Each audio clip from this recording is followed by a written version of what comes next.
Greetings, visitor from the far future. You're about to watch an old video from 2015.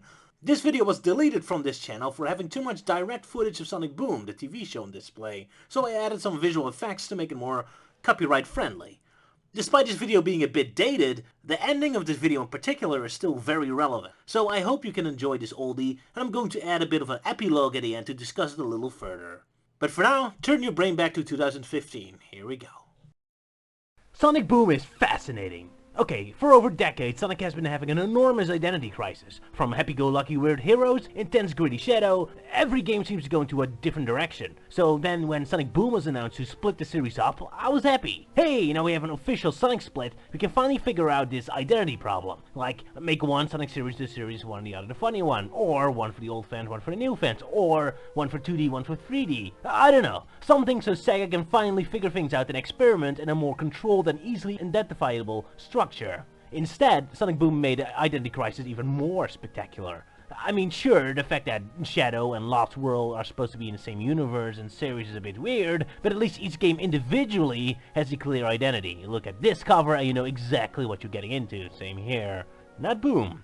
Is Boom the 2D or the 3D one? The comedic or the serious one? For kids? Old fans? Which one is? Which one isn't? What exactly is it doing different from the other Sonic games, other than giving Sonic a trendy update? The only difference I can see is that Legacy Sonic has way more energy in both gameplay and attitude than Sonic Boom Sonic, who is much more laid back. So energy, not energy. As it's becoming more and more clear, Sonic Boom started as two different projects. Sonic Synergy or something, and Sonic Boom. One a quaint atmospheric adventure, one a goofy comedy. But then for whatever reason, Sega forced to merge the two together. So now we have a goofy, wacky cartoon with a gritty, grounded art style and everyone designed like a Studio Ghibli adventurer, and a quiet, atmospheric adventure mystery where the main characters constantly act like they're Krusty the Clown, and bounce and boink off ancient ruins like hyperactive rhinos, with music desperately trying to convince me this is mystic and awe-inspiring, resulting in tons and tons of confusion between the fans and even the creators. Especially Shattered Crystal is an extreme victim of this dual identity. I'm looking forward to discovering how Fire and Ice is going to deal with this. So, Sonic Boom can definitely be enjoyed, or not, but either way, it is just that there's a lot of unnecessary confusion and frustration coming from this identity problem. This is endlessly fascinating to me. Some time ago I made a video introducing a new perspective to look at the Sonic Boom characters, especially Knuckles, because I made a realization lately that there's a disconnection between what we're told what the characters are and what the characters actually are. Now in this video, I have no desire to judge or talk about whether this is a good thing or not. Sonic Boom has worth, has fans, it does amusing things. I don't want to dismiss its worth. It's just that recently I'm fascinating in trying to figure out which parts of Sonic Boom are Freiburger's Sonic Boom, and which parts are Frost's Sonic Synergy, Sonic Boom, or however the puzzle pieces fit together. So this is not about whether Sonic Boom's good or bad, this is about observing and, well, dissecting. So, for scientific amusement's sake or something, let's observe the character descriptions of the official Sonic Boom website. These character descriptions seem to have been written for Sonic Synergy, or Rise of Lyric now, the comedy action Sonic Boom. Which is why their descriptions make it sound like they're action heroes in an adventure and mostly have productive traits. Sonic's a thrill seeker, Knuckles is a non-nonsense action man, Sticks the Jungle Bitch who grew a bond with her best friend Amy and is trying to fit in society now. Ah. Okay, let's consider the structure of the TV show. Episodes are 11 minutes long, and it's focused on character humor. It's about the characters, what they are, how they interact in their little goofy worlds. In other words, there's little plot and little action to waste time. Most of the screen time of each episode is based around the characters' personalities, putting Sonic and friends in crazy situations so we can watch their personalities clash and interact with the problem or characters of each episode. So them having defined personalities is important, because that's what fuels the humor and point of each episode. Not to mention there's almost no plot or action to waste time with anyway, so there's nothing from stopping the writers and firmly establishing everyone's personality in each episode so we're up to speed to understand what we're dealing with. It's written as like a sitcom, and if there's one thing sitcoms are good at, it's hammering down the character traits. Urkel is a goofy nerd. Al Bundy is a soul-crushed family man. Sheldon, an autistic self-obsessed scientist, Bart Simpson, a rebellious school kid, Charlie Sheen is Charlie Sheen, etc. So, 46 episodes have been out as I'm making this video, more than enough time to get the personalities the character's supposed to have out and established. So, let's look at the official character description from the official Sonic site and ask the question, is this Sonic Boom or Sonic Synergy? So, the official character descriptions. A couple of them are perfectly correct. Tails, Orbot, and Eggman, I all agree with. Best friend, prolific thinker, dreaming up inventions, sure. Closest thing Dr. Eggman has to friends, loyal, stiff-bought, polished demeanor, yeah. Dresses like a bad guy, desire to enslave the world, teaming up with an enemy, wants attention, respect, sounds right. So far, so good. Other character descriptions are spectacularly weird, though. Q-Bud is gruff and gritty, like a beat cup. What?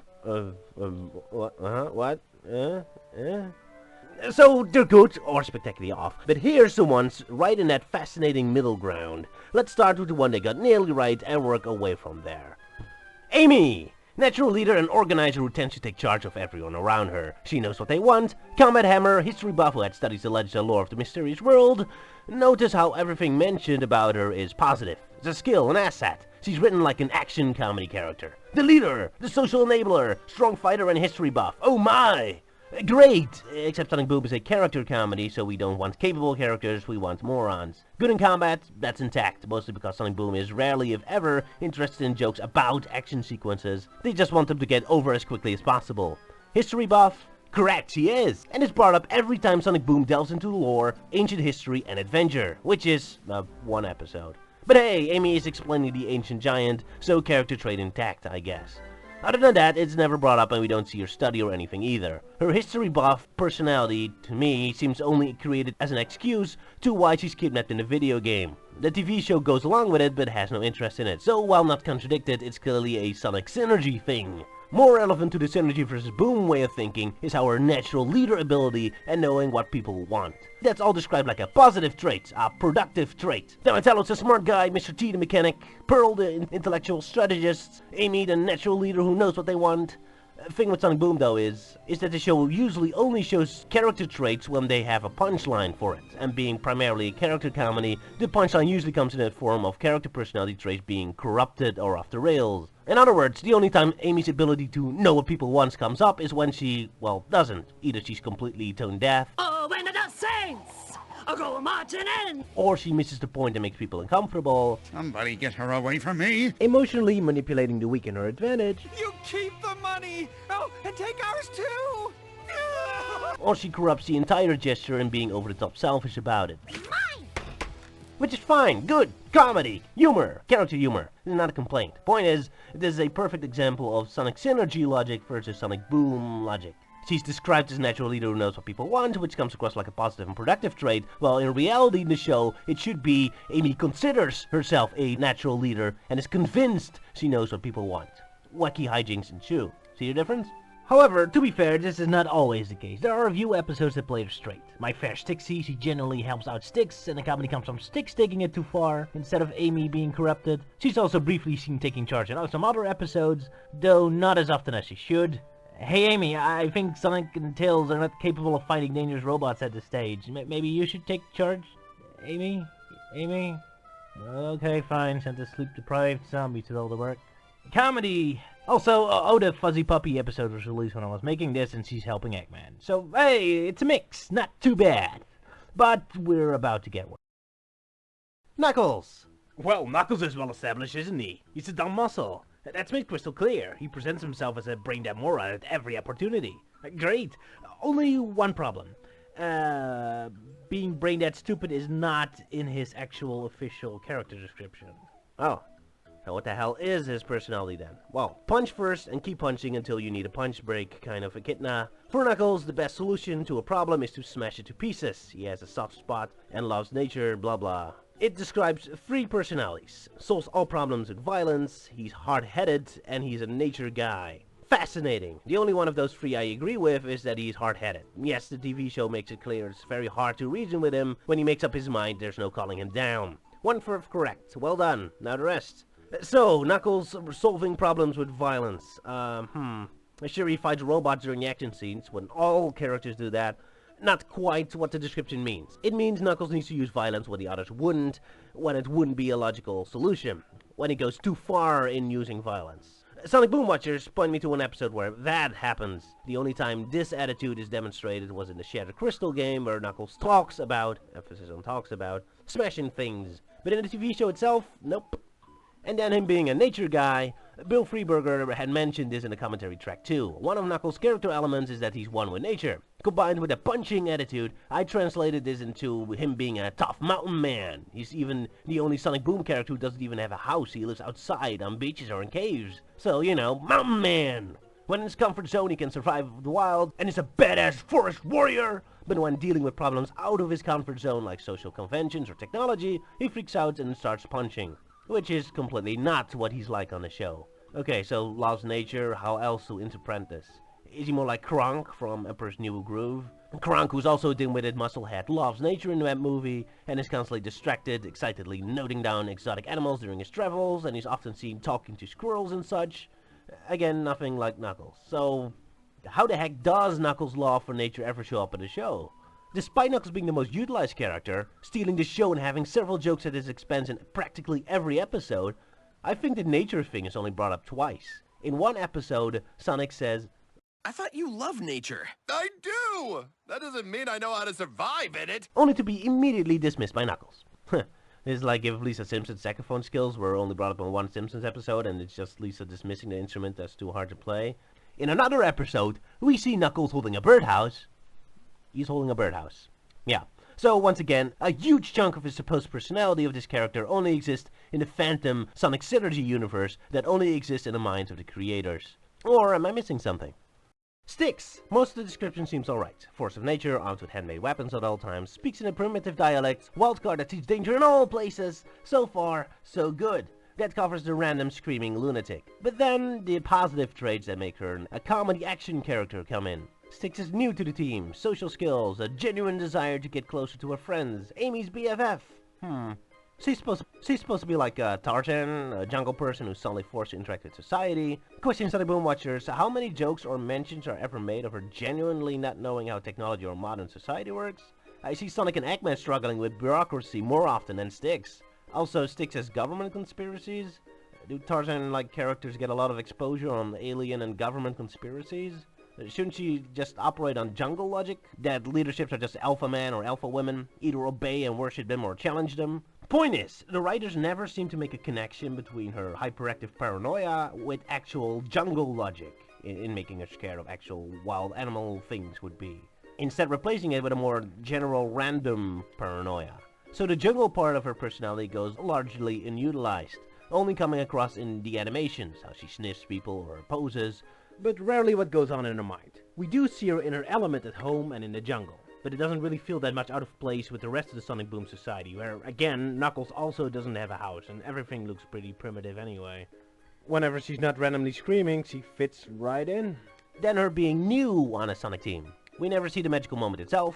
Okay. Worse, we don't even see direct after effects either. I can't recall a single moment in the show where the main gang brings up how she's new. Everyone's already familiar with her habits. Everyone treats her like she's always been there. So why even bring up the fact she's new? Considering Sonic Boom is a completely new spin-off show unrelated to the other series anyway, making her a genuine, immediate fifth member of the gang works as well. It's not the same gang as the other series had anyway. Again, her being new seems to be a Sonic Synergy action comedy thing, where characters have to be learning to trust her more, and exploring her skills to be more useful for the team would have been neat potential plot points. But a comedy mostly interested in the gang being flawed and corrupted has no use for this.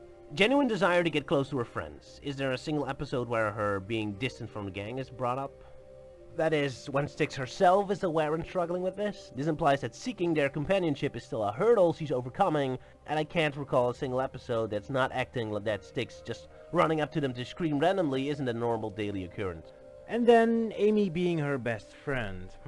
It's interesting how this is brought up as Styx's accomplishment, while to me this seems to be more of an Amy thing. Styx never shows any preference between one or the other, and screams at everyone equally. It's mostly Amy that constantly reaches out to Styx because that's her natural leadership, I know what you want personality coming through. Styx has a problem, Sonic and Knuckles don't care, Amy wants to help. Therefore, they get teamed up, but that's more of an Amy thing. Her social skills need a lot of work, true. Then again, everyone's social skill needs work. Styx doesn't know how to act during a party, sure, except neither do Sonic or Knuckles or Eggman, so whatever.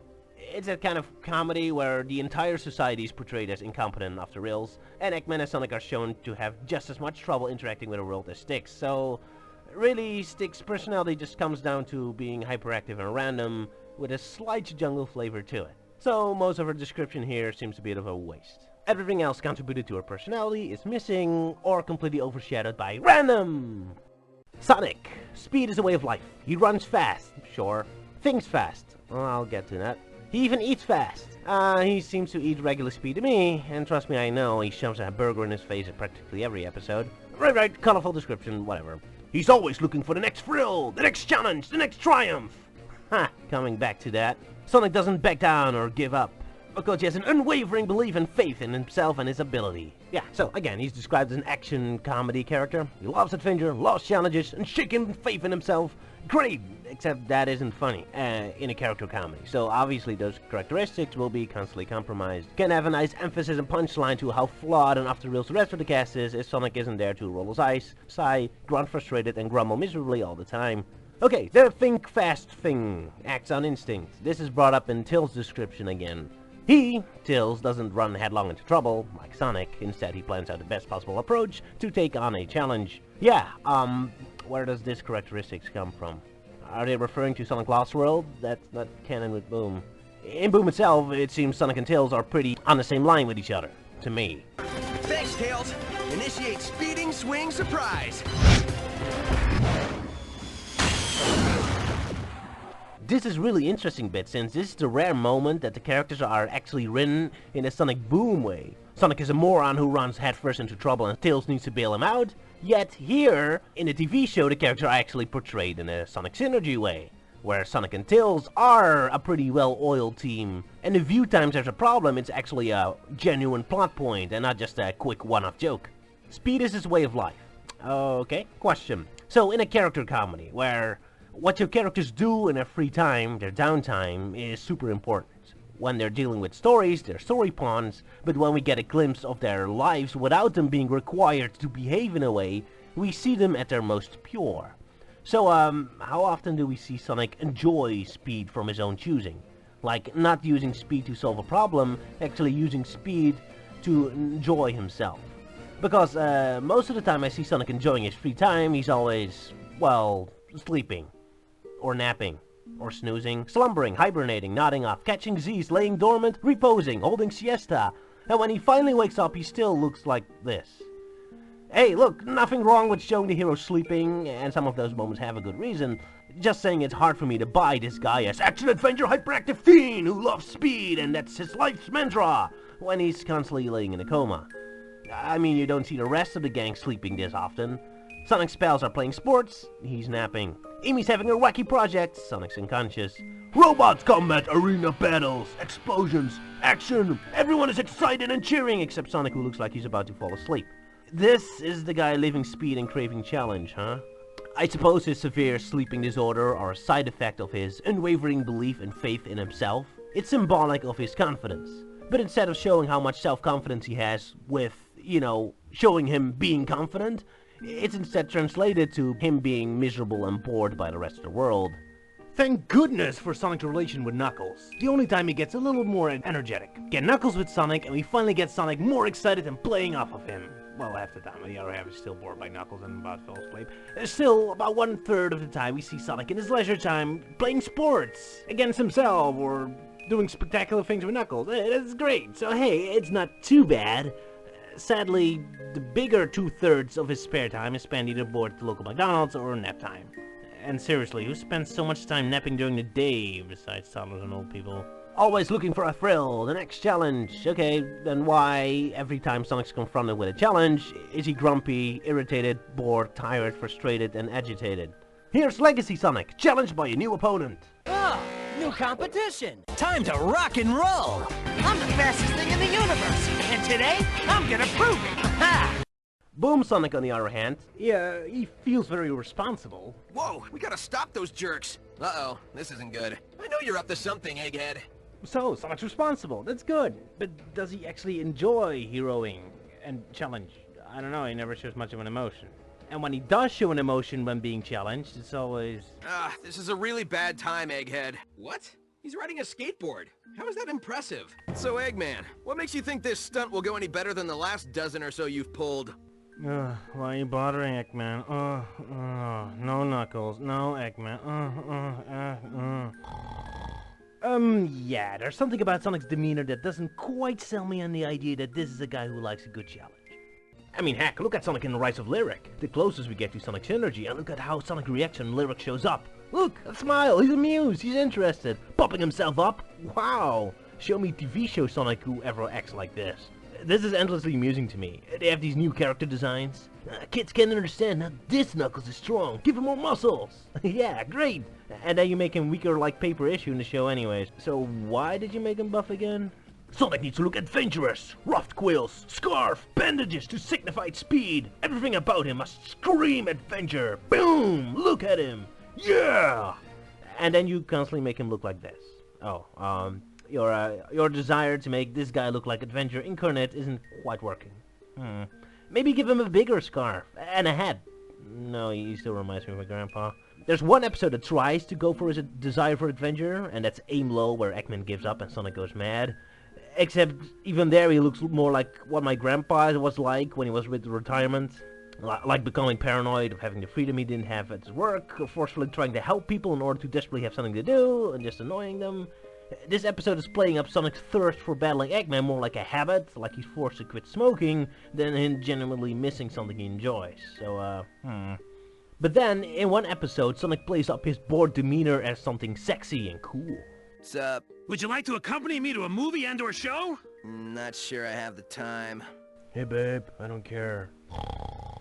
So, it's meant to be cool, and I get it, I know where it's coming from. Whenever people explain to me why they like Sonic in Lost World, it's because this Sonic doesn't give a shit. Other Sonic is always bland and nice and helpful and excited like a puppy. How lame. This is the real Sonic, who don't take no shit. So that's where the sleep comes from, I guess. That Sonic sleeping is the ultimate rebellion against caring about anything. He don't care for your problems, he don't care about Eggman. He's too good for this world. Like, alright, maybe that is the new cool. It's not like a stupid fat white nerd from Holland like me knows anything about cool. Just saying, at least stop trying to sell him as an adventure hero action guy, because that's a little silly. So, Sonic Boom. Interesting show, plenty to like in Sonic Boom, but man is it confusing in its identity. Do we know exactly what a Sonic Boom is? Do the creators know this? It was introduced to us like a big adventure story, and they keep saying it's smart and sophisticated. Here's the thing, you know, I think the writers of Sonic Boom genuinely think and intend the characters to be exactly as how they're written on the website. I bet they're convinced this is all correct. However, here's what it gets confusing. The Sonic Boom sense of humor is all about contrasting humor. It's about putting the characters out of their comfort zone. A fish out of water story. Except the writers don't have the patience or discipline to establish what fish are, or what water is, or how they relate. They just want to jump straight to the fish out of water portion and assume you learn what fish and water is from this situation. As explained with Amy, her personality traits are only introduced and utilized on the show when they make a joke out of it. And the only jokes they make is making character traits go off the rails, to be flipped upside down. As a result, the show only introduces who the characters are during jokes where the characters are not acting natural but are in extreme situations. But because the extreme situations is the only thing we get, those extreme situations become the normal situations, like Sonic and Eggman's relation. Every time the writers want to highlight what their relation together is, it's by putting them together in extreme circumstances where they are friends. But this always happens until them being friends is the natural way of being. In other words, Sonic Boom is a fish out of water story, except one where fish already pretty much live outside of the water by default, and water is just part of the air. So, you wonder what even the point is. So now a second season is coming. My advice would be make more jokes celebrating who the characters are instead of what they aren't. Moments where Eggman is a frat or where Amy's helpful do exist, but are so mellow and underwhelming that I don't even remember them existing, and it's only the moments out of character that ends up defining who they are. The framework is set up like an action-adventure story, which is then reworked into a comedy, but a comedy that is such a fixation on making characters act like they aren't, that the aren't becomes the character and they become parodies of a phantom character that doesn't exist. In other words, identity crisis. Most Sonic Boom lovers like the show because of its energy and because it's random, and yet the huge identity crisis, if anything, only strengthens the randomness of the show. But it's no mystery to me why so many people have no idea what to do with this Sonic Boom and where it all fits. It's such a wonderful convoluted mix of several ideas meshed into one that is just endlessly fascinating to dissect. So, confusion. I've been nitpicking for a while now, mostly out of scientific curiosity or something, but all this together is leading to a real problem. trust issues, fueled by the lack of identity. Look, Sonic Boom the TV show. It's fun, it's innocent, it has energy, goofy humor, occasionally I laugh. Great! Sell it as a fun, innocent comedy. Telling me it's a silly comedy made by writers and voice actors goofing off and having the time of their lives, and I couldn't say anything against it. That's what it is. Yeah, great. But you keep selling it to me as a genuine adventure story, even if it's a comedic one, and I raise an eyebrow. And look, that a bunch of kids on the internet make that mistake. Whatever, everyone says stupid things, including me. And I can't blame them. It is confusing to keep up with this insane derailed rollercoaster ride that is Sonic. But even when the official sources from the people working on a project start selling this as a real adventure, like the Fire and Ice interview, we want to keep what's going on in the animated series, the adventure and exploration. Look, I figured at first that you were confused because Rise of Lyric and the TV show were only recently mashed together and nobody knew what the overall Sonic Boom universe was going to be like. But even now that the games have almost lost their credit and it's entirely the TV show holding the Boom franchise up, even now you poor souls are still convinced this is a genuine adventure and exploration show? Did the Sonic Boom gang ever explore anything in the show beyond Manburger's menu and their own stupidity? Even when they accidentally tumble into an ancient ruin, ancient creature, or secret society, they don't show any curiosity or excitement, they just want to get rid of them as quickly as possible. I can't even imagine this Sonic ever picking up a treasure map or seeking out adventure on his own. The only thing he wants is a burger and a nap. And occasionally humiliate Knuckles, I suppose. Oh, and listen to that Sonic Dash 2 Boom theme music! Bring it on!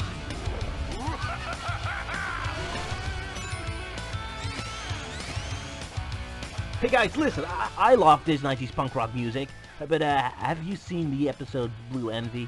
They firmly established that the 90s are lame and horrible and Sonic hates it. I don't think this incarnation of Sonic appreciates 90s punk rock music. And I wouldn't nitpick or be an asshole about these little inconsistencies so much if Sonic wasn't already suffering a huge identity crisis. Sonic Lost World already got everyone concerned where Sonic was going.